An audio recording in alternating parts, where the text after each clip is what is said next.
One evening, an elderly woman tells her granddaughter the bedtime story of a young man named Edward who has scissor blades for hands.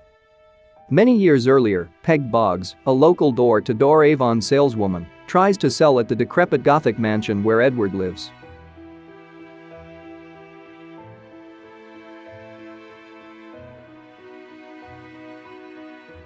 The creation of an old inventor, Edward is an ageless humanoid.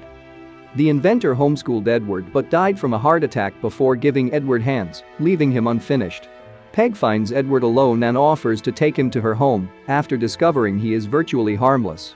Peg introduces Edward to her husband Bill, their young son Kevin, and their teenage daughter Kim. Edward falls in love with Kim, despite her initial fear of him.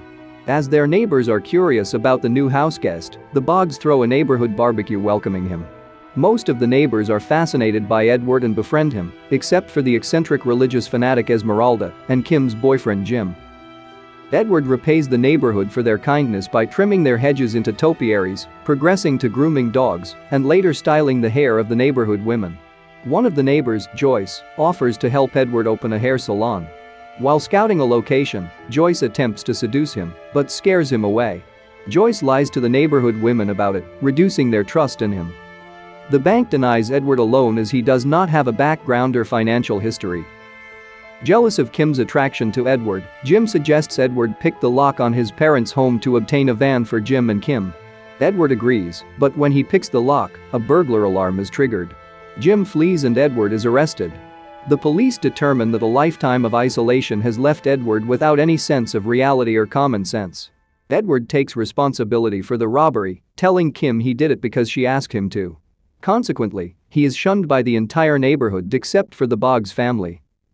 At Christmas, Edward carves an angelic ice sculpture modeled after Kim. The ice shavings are thrown into the air and fall like snow, something that never happened before. Kim dances in the snowfall. Jim arrives suddenly, calling out to Edward, surprising him and causing him to accidentally cut Kim's hand. Jim accuses Edward of intentionally harming her, but Kim, disgusted and fed up with Jim's jealous behavior towards Edward, breaks up with him.